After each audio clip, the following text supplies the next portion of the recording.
وسلم وعلى رب السماوات والأرض صاحب العصر والزمان أجل الله فرجهم الشريف على لعنة الله على أعدائهم أجمعين من يوم عداوة إلى يوم الدين صلوات اللهم صل على محمد وعلى محمد.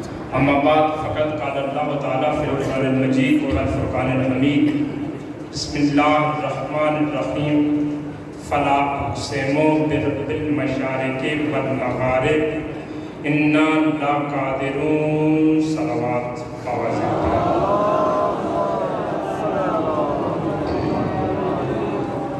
عظمت رسالت ماں پہ صلوات تلاوت فرمائے.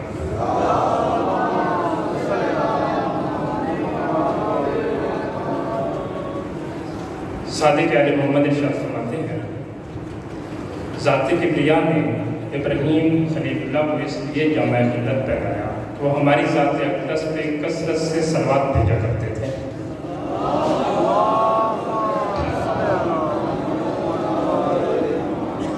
اس ذات ذی وقار پر جس کو ذات ذوالجلال نے 1,24,000 انبیاء اور ان کے اوصیاء کی منتوں کو عملی اور حتمی طور پر نافذ کرنے کی غرض سے اپنی غیبت کی دلیل کے طور پر اپنے پاس پردہ غیبت میں چھپا رکھا ہے اور اپنی بے مثل و بے نظیر کتاب میں اس کو بقیت اللہ قرار دیا ہے.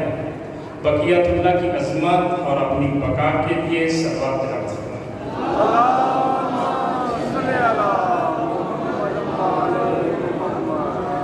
اجازت ہے بات شروع کی جائے. میں پچھلے 2 دن سے آپ کا مہمان ہوں. اگر آپ کو میری طرف سے محنت نظر آئے تو میری اتنی حوصلہ افزائی ضرور کریں تاکہ مزید محنت کرنے کو دل چاہے. میں ایک جملہ بھی کسی کا سنا ہوا ممبر پہ بیان نہیں کر رہا. جو بھی بیان کر رہا ہو ذاتی پڑھا ہوا بیان کر رہا اور آپ کی یہ حوصلہ افزائی ضائع بھی نہیں ہوگی. صادق علی محمد ارشاد فرماتے ہیں میرے دادا علی ابن ابی طالب کے فضائل پہ مسکرا دینا 6 ماہ کی نماز شب سے افضل ہے. 6 ماہ کی نماز شب سے افضل ہے. مجبوری یہ ہے کہ حالات اتنے پرشور ہو چکے ہیں. صادق علی محمد ارشاد فرما رہے ہیں فضائل پہ مسکرا دینا 6 ماہ کی نماز شب سے افضل ہے. ہم اس دور میں پاس نہیں ہیں جس دور میں کہتے ہیں کہ نماز میں نام آ جائے تو نماز باطل ہو جاتی ہے. تو فضائل آل محمد پہ حوصلہ افزائی کر دینا وہ آپ کی رائگاں نہیں جائے گی. ارشاد رب العزت ہے کوئی بھی کلام الہی کا یہ کرینہ ہے جب بھی خالق لم یزل کوئی وزنی بات ارشاد فرمانے لگتی تو اس سے پہلے اللہ رب العزت کوئی نہ کوئی قسم اٹھاتا ہے. جیسے ہے والعصر عصر کی قسم، والطور طور کی قسم، وبیت المعمور بیت المعمور کی قسم، وبحر المسجور بڑکائے ہوئے سمندر کی قسم، وسقف المرفوع بلند کی ہوئی چھت کی قسم. ایک بات آپ سے پوچھنی ہے اس کے بعد بیان جاری ہے. کیا ان آیات میں سے اللہ رب العزت نے جتنی بھی قسمیں اٹھائی ہیں ان کو اللہ کہا جائے گا؟ اللہ ارشاد فرمایا والعصر عصر کی قسم. کیا عصر سے مراد اللہ ہے؟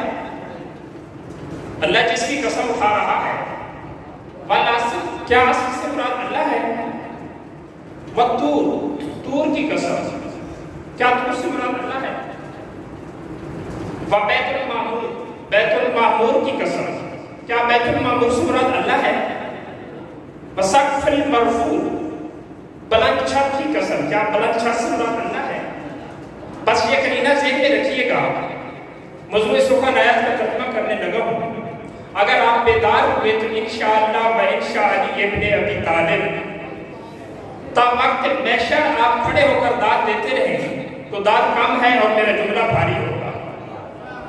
ارشاد رب العزت ہے سورہ مارج فلا اقسم بات سے میں رکھ لیا کہ جس کی قسم اٹھائی جا رہی ہے اس سے مراد خالق نہیں ہے. ارشاد ہو رہا ہے فلا اقسم المشارق والمغارب انا لقادرون، میں قسم اٹھاتا ہوں مشرقوں اور مغربوں کے رب کی. میں بات کر کے آپ کے سروں سے گزر گئی. خالق ارشاد فرما رہا ہے کہ میں قسم اٹھاتا ہوں مشرقوں اور مغربوں کے رب کی، بے شک ہم قدرت والے ہیں. قسم کون اٹھا رہا ہے؟ کس کی اٹھا رہا ہے؟ تو آئیں کلام الہی سے پوچھتے ہیں کہ کون ہستیاں ہیں جن سے وہ اپنی زبان بے زبانی سے جن کی ربوبیت کی قسمیں اٹھا رہا ہے، اپنی زبان بے زبانی سے جن کے رب ہونے کا دعویٰ کر رہا ہے. سورہ بارے ارشاد ہو رہا ہے میں قسم کھاتا ہوں مشرقوں اور مغربوں کے رب کی. میں پہلے بات کر کے ہم ایک بہت مشکل دور میں جا رہے ہیں جہاں تھوڑی سی فضیلت یعنی محمد بیان کرنے سے شرک کے فتوے لگ جاتے ہیں. میں ممبر کی قسم اٹھا کے کہہ رہا ہوں کہ جو شرک کے فتوے لگاتے ہیں ان کو شرک کی تعریف بھی نہیں آتی. خالق لم یزل کی قسم، امام زمانہ جل اللہ فرجہ شریف کی عظمت کی قسم، علم عباس کی قسم، جس کو حوالہ چاہیے ہوگا کتاب کا ممبر پہ لاؤں گا. صادق علی محمد سے کسی نے سوال کیا یا رسول اللہ شرک کیا ہے؟ صادق علی محمد سے کسی نے سوال کیا یا رسول اللہ شرک کیا ہے؟ امام صادق علی محمد ارشاد فرماتے ہیں کتاب کا نام ہے ثواب الاعمال و عقاب الاعمال، شیخ صدوق لکھنے والے ہیں. صادق علی محمد ارشاد فرماتے ہیں کہ فضائل علی ابن ابی طالب میں شک کرنا، فضائل علی ابن ابی طالب میں شک کرنا یہ شرک ہے. امیر المومنین علی ابن ابی طالب ارشاد فرماتے ہیں زمانہ آخرت میں ایک گروہ دوسرے گروہ کو مشرک کہے گا. اب سے بھی بتلاتا چلو زمانہ آخرت کہاں سے شروع ہوا. پوچھا گیا کہ زمانہ آخرت کب سے شروع ہوگا، تو فرمایا گیا 1140 ہجری کے بعد کا جو زمانہ ہے اس کو زمانہ آخرت کہتے ہیں. اگر آپ کی معلومات میں اضافہ ہوتا نظر آئے تو میری حوصلہ افزائی ضرور کرنا. فرماتے ہیں 1140 ہجری کے بعد کا زمانہ آخرت ہے. امیر المومنین شاہ فرماتے ہیں کہ زمانہ آخرت میں ایک گروہ دوسرے کو مشرک کہے گا. تو سید نیاز کی مولا مشرک ہوگا کون؟ امیر کائنات شاہ فرماتے ہیں وہی گروہ مشرک ہوگا جو دوسروں پہ شرک کے فتوے لگا رہے ہیں. تو مصیبت یہ ہے کہ شرک کے فتووں سے اس کے ڈر کی وجہ سے فضائل آل محمد کو چھپایا جا رہا ہے. ارشاد ہو رہا ہے میں قسم کھاتا ہوں مشرق کے اور مغربوں کے رب کی، بے شک ہم قدرت والے ہیں. تو آئے کلام الہی سے پوچھتے ہیں کیا ذات کبریا کے علاوہ کسی کو رب کہنا شرک ہے یا صحیح ہے؟ اس سے بڑا حوالہ تو نہیں ہو سکتا. کلام الہی سے پوچھتے ہیں. جب میں نے کلام الہی سے پوچھا کہ میں ایسے دور میں ہوں جہاں مشکل سے سانس لے جا رہی ہے، آپ ہی بتائیے کہ آل محمد کو اللہ رب العزت کے علاوہ کسی کو رب کہا جا سکتا ہے یا نہیں کہا جا سکتا؟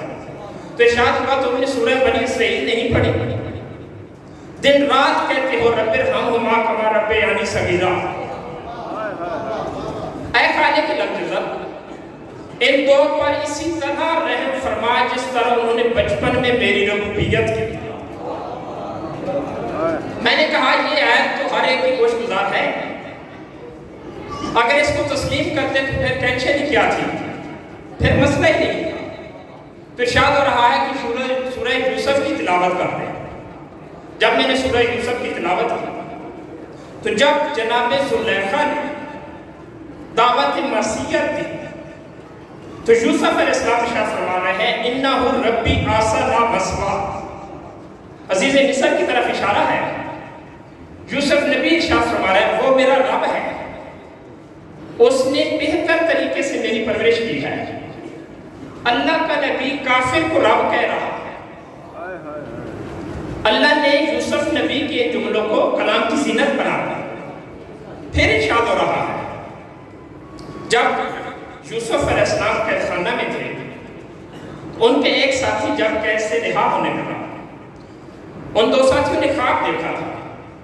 ایک نے یہ دیکھا تھا کہ میں انگور کے گچھوں سے انگور کا جوس نچوڑ رہا ہوں، ایک نے یہ دیکھا تھا کہ میرے ساتھ میں کوئی تھال ہے، اس پر چیلیں جھپٹ رہی ہیں۔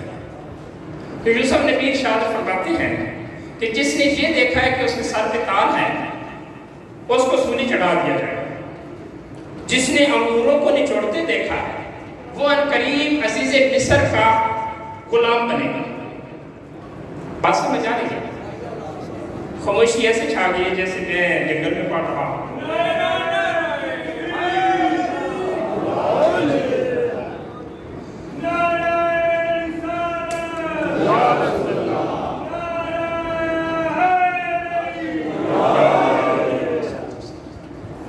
جب وہ بندہ قید سے رہا ہونے لگے جس نے عزیز مصر کا غلام ہونا تھا، تو یوسف نبی اسے کہتے ہیں، اس نے کہا کہ میرے لائق کوئی کام ہو تو بتائیں۔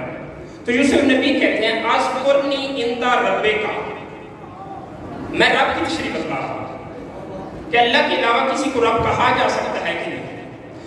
یوسف نبی کہتے ہیں اذکرنی عند ربک، تم اپنے رب سے میرا بھی ذکر کرنا۔ جب بہت سا عرصہ گزر گیا، حاکم مصر نے ایک خواب دیکھا۔ خواب کی تعبیر کے عاجز آنے کے بعد یوسف نبی کو بلانے کے لیے حاکم مصر نے اپنے سپاہی بھیجے۔ یوسف نبی نے ساتھ جانے سے انکار کر۔ جب وہ جانے لگے تو یوسف نبی انہیں کہتے ہیں ارجع الی ربک، تم اپنے رب کی طرف واپس پلٹ جاؤ، میں تمہارے ساتھ نہیں آتا۔ تو کلیئر ہو گیا کہ اللہ رب العزت نے اپنے اس نبی کی زبان سے جو اپنے باپ پہ بھی حق کے ولایت رکھتے تھے 3 مرتبہ رب کہلوایا ہے۔ تو ثابت ہوا ذات لم یزل کے علاوہ کسی کو رب کہنا شرک نہیں ہے، کسی کو رب کہنا شرک نہیں ہے۔ ایک واقعہ بتلاتا چلوں، ابراہیم علیہ السلام اور نمرود کے درمیان کس چیز کا جھگڑا تھا؟ نمرود کہتا تھا میں رب ہوں، ابراہیم ارشاد فرماتے تھے کہ تو رب نہیں ہے۔ جب ابراہیم نے ارشاد فرمایا کہ تو رب نہیں ہے تو نمرود نے کہا تو پھر کون ہے رب؟ ابراہیم نبی علیہ السلام ارشاد فرماتے ہیں کہ میرا رب وہ ہے، غور طلب بات ہے، ابراہیم ارشاد فرماتے ہیں میرا رب وہ ہے جو سورج کو مشرق سے نکالتا ہے، اگر تو رب ہے تو سورج کو مغرب سے نکال کے دکھا۔ آپ پہ فیصلہ چھوڑتا ہوں، اللہ کے صادق نبی کہتے ہیں اگر تو رب ہے تو سورج کو مغرب سے نکال کے دکھا۔ اگر مغرب سے نکالنے پہ قادر ہو جاتا تو کیا اللہ کے نبی اپنے دعوے سے انکار کر دیتے؟ کہتے ہیں اگر تو رب ہے تو مغرب سے نکال دے۔ اگر نمرود مغرب سے سورج کو نکالتا تو کیا ابراہیم علیہ السلام اس کو رب ماننے سے انکار کر سکتے تھے؟ خود کہتے ہیں تو رب ہے تو نکال کے دکھلا۔ تو ایسا تو ذات قدیر نے بھی نہیں کیا، سورج کو مغرب سے تھے وہ ذات قدیر نے بھی نہیں نکالا۔ ہاں تاریخ میں ایک واقعہ ضرور ملتا ہے، 1 نہیں 2 نہیں 3 نہیں 15 مرتبہ، 1 نہیں 2 نہیں 3 نہیں 15 مرتبہ خالق لم یزل اور رسالت باپ کے ایک عبد حقیقی نے اپنی انگشت سے پشت پہ اگے ہوئے ناخن کے اشارے سے مغرب سے نکالا ہے سورج کو۔ 1 نہیں 15 مرتبہ امیر المومنین علی ابن ابی طالب نے سورج کو مغرب سے نکالا ہے۔ نعرہ تکبیر، نعرہ رسالت، نعرہ حیدری۔ مسئلہ یہ ہے کہ علم خطابت میں میرا قد بہت چھوٹا ہے اور میں بات بہت بڑی کر رہا ہوں، ورنہ ایسی خاموشی نہ چھائی ہوئی ہوتی۔ بس اگر ابراہیم نبی اس وقت ہوتے جب امیر المومنین نے 15 مرتبہ سورج کو کٹایا تھا، انہوں نے ربوبیت کا اقرار کرنے میں کوئی ہچکچاہٹ کرنی تھی؟ انہوں نے چیلنج کیا انہوں نے. اسی طرح ایک اور واقعہ ہے کلام الہی کی زینت بنا ہوا کہ حضرت موسیٰ علیہ السلام کی طرف سے ارشاد رب العزت ہے وَلَمَّا جَاءَ مُوسَىٰ لِمِيقَاتِنَا فَكَلَّمَ رَبَّهُ. آیت کا قرینہ بہت عجیب ہے، ترجمہ سماعت فرما لیا تو لطف آئے گا. ارشاد ہو رہا ہے وَلَمَّا جَاءَ مُوسَىٰ لِمِيقَاتِنَا فَكَلَّمَ رَبَّهُ. ارشاد رب العزت ہے جب موسیٰ ہمارے مقررہ کردہ وقت پہ آیا تو اس کے رب نے اس سے کلام کیا. وقت طے کسی اور کے ساتھ تھا، کلام کرنے والی کوئی اور ذات تھی. کیا ارشاد ہو رہا ہے وَلَمَّا جَاءَ مُوسَىٰ لِمِيقَاتِنَا، جب موسیٰ ہمارے مقررہ کردہ وقت پہ آیا فَكَلَّمَ رَبَّهُ، اس کے رب نے اس سے کلام کیا. کیسے کلام کیا؟ وَتَجَلَّى رَبَّهُ، اس کے رب نے جلوہ دکھایا. امام موسیٰ کاظم علیہ السلام ارشاد فرماتے ہیں کسی نے پوچھا تھا آواز بلند صلوات تلاوت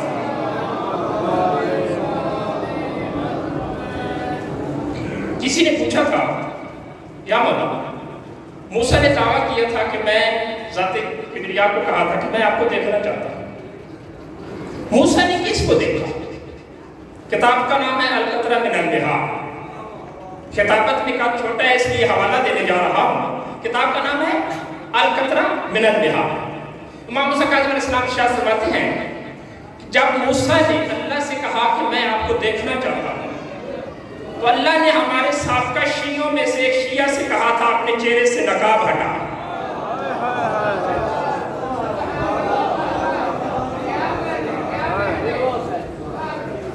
اللہ نے القطرہ من البحار.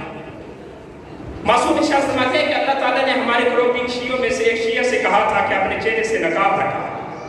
ہمارے ایک شیعہ نے موسیٰ کو اپنا دیدار کرایا تھا تو موسیٰ تاب نہ لا سکے اور بے ہوش ہو گئے تھے. اور ہاں دو مقام تھے جہاں موسیٰ سے کلام کیا جاتا تھا. دو مقام تھے جہاں سے موسیٰ سے کلام ہوا کرتا تھا. ایک درخت تھا،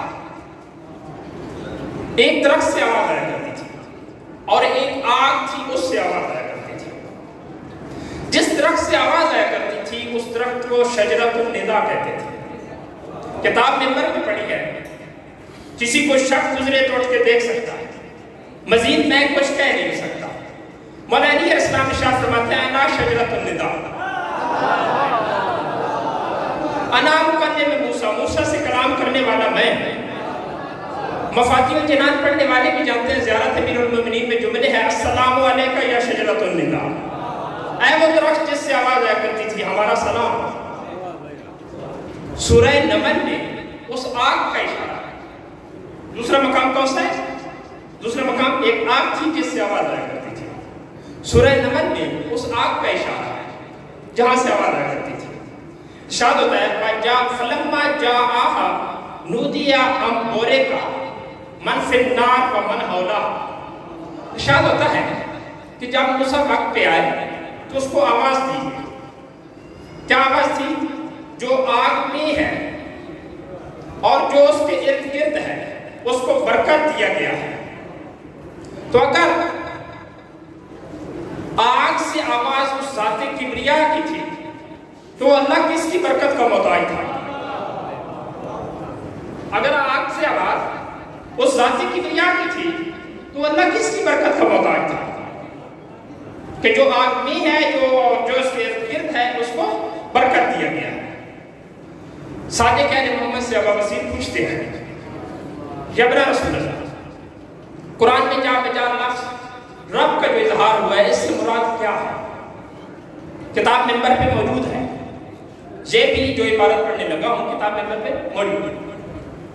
مولانا شاہ فرماتے ہیں منا رب العرش والکرسی، منا رب اللوح والقلم، منا رب الانبیاء، منا رب الملائکۃ، منا رب الحور العین، منا رب السماء والارض، منا رب الجن والانس، منا رب الحجابات والسرادقات. صادق علی محمد شاہ فرماتے ہیں ابو بصیر یاد رکھ ہم ہی عرش و کرسی کے رب ہیں، ہم ہی لوح و قلم کے رب ہیں، منا رب الانبیاء ہم ہی انبیاء کے رب ہیں، منا رب الروح ہم ہی روح کے رب ہیں، منا رب السماء والارض ہم ہی زمین و آسمان کے رب ہیں، منا رب الجن والانس ہم ہی جن و انس کے رب ہیں۔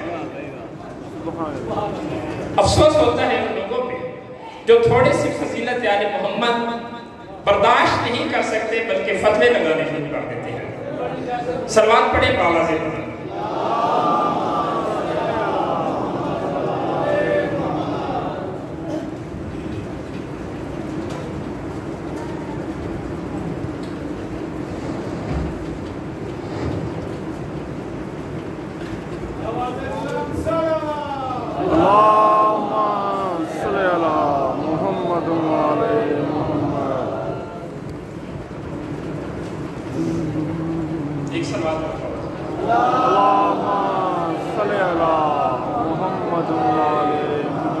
کو زیادہ زحمت نہیں دینا چاہتا، بس 2 یا 4 منٹ ایک جملہ مسائل کا پھر اجازت۔ جب مدینہ آباد تھا، ایک وقت تھا، عید کا روز تھا، مظلوم کربلا نے اپنے نانا سے کہا، نانا صاحب لوگوں کی سواریاں ہیں، ہمارے پاس کوئی سواری نہیں ہے۔ رسالت مآب نے ارشاد فرمایا کہ حسین بیٹا پریشان نہ ہو، میں اللہ کا نبی ہوں آپ کی سواری۔ یہ ایک آباد وقت کی کہانی تھی۔ جب مولا حسن اور مولا حسین دوش پیغمبر پہ سوار ہوئے تو ارشاد فرماتے ہیں مولا دوسروں کی سواریوں کی لگام ہے، ہماری سواری کی نہیں ہے۔ رسالت مآب نے اپنی زلف نواسہ کے ہاتھوں میں دے دی تھی۔ مسجد نبوی سے دہلیز سیدہ تک 70 قدم کا فاصلہ تھا۔ رسالت امام نے 70 چکر لگا۔ واپسی پہ اپنی والدہ کو بتاتے ہیں کہ آج نانا پاک ہماری سواری بنے ہیں اور مسجد نبوی سے لے کر اما آپ کی دہلیز تک نانا پاک نے 70 چکر لگائے ہیں۔ مخدومہ کونین ایک دم زمین سے کھڑے ہوئے، ارشاد فرماتے ہیں اتنی گرمی میں آپ نے میرے بابا کو اتنی تکلیف دی۔ تو مظلوم کربلا ارشاد فرماتے ہیں اما جان پریشان نہ ہو، میں وہ حسین ہوں جو کسی کا ادھار نہیں رکھتا، میں وہ حسین ہوں جو کسی کا ادھار نہیں رکھتا، میرے رگوں میں بابا علی کا خون ہے۔ اما میں آپ کو اسی نبی کو گواہ بنا کے کہتا ہوں، آپ کے بابا نے آپ کے گھر سے مسجد نبوی تک 70 چکر لگائے ہیں۔ ایک وقت ہوگا میں مدینہ چھوڑوں گا، میں اپنے خیام سے مقتل گاہ تک 72 دفعہ نہ جاؤں تو مجھے حسین بھی نہ کہے۔ بس یہ آباد وقت کی کہانی تھی۔ ایک وقت آ گیا کہ مولا مظلوم کربلا کو مدینہ چھوڑنا پڑا۔ عبداللہ ابن القفان روایت کرتے ہیں کہ میں نے دیکھا 250 معامل تیار ہیں۔ مختلف ترتیب بتائی ہے عبداللہ نے، کہتے ہیں کہ 12 معامل ایسے تھے جن کے لیے میں نے پوچھا کہ ان معاملوں پہ کیا ہے، تو مظلوم کربلا ارشاد فرماتے ہیں ان معاملوں پہ اولاد نبی کی دختران کے پردے ہیں۔ 12 معامل ایسے تھے جن پہ صرف چادریں تھیں۔ پوچھنا آپ سے یہ ہے کیا شب عاشور کے بعد شب شام غریبہ تک ان میں سے کوئی چادر بچی تھی آل نبی کے پاس؟ مظلوم کربلا ارشاد فرماتے ہیں رات ڈھلنے لگی ہے، اے بھائی عباس جا کے دیکھو علی کی بیٹیاں تیار ہیں کہ نہیں ہیں۔ ابو الفضل عباس کہتے ہیں مولا آپ کی بہنیں تیار ہیں۔ مولا ارشاد فرماتے ہیں کہ ان کو معاملوں پہ سوار کریں۔ مظلوم کربلا ارشاد فرماتے ہیں کہ میری بہن آئیں معاملوں پہ سوار ہو۔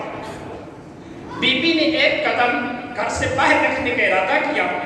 باب الحوائج ابو الفضل عباس قدموں پہ گر کے کہتے ہیں بی بی آپ کو اپنی والدہ کا واسطہ ایک لمحہ روکنا۔ مظلوم کربلا دیکھتے ہیں کہ کیوں روکا ہے۔ اس وقت مظلوم کربلا نے دھاڑے مار کے گریہ کیا جب مولا ابو الفضل عباس نے آسمان کی طرف ہاتھ بلند کیے ہوئے تھے اور کہہ رہے تھے الحجاب الحجاب الحجاب۔ مظلوم کربلا نے پھر بھی پوچھا بھیا عباس یہ کس کو کہہ رہا ہے کہ پردہ کرے؟ باب الحوائج کہتے ہیں کہ آسمانی مخلوق کو کہہ رہا ہوں کہ پردہ کیجیے۔ یہ میری مخدومہ کونین پایا ہے. ہائے افسوس کہ ایک وہ وقت بھی تھا جب بی بی نے ندا دی یا ابوالفضل العباس آپ کہاں ہیں؟ شمال میرے خیمہ میں آ گیا ہے. مجھ سے کہتا ہے کدھر ہے تمہارا باب الحوین؟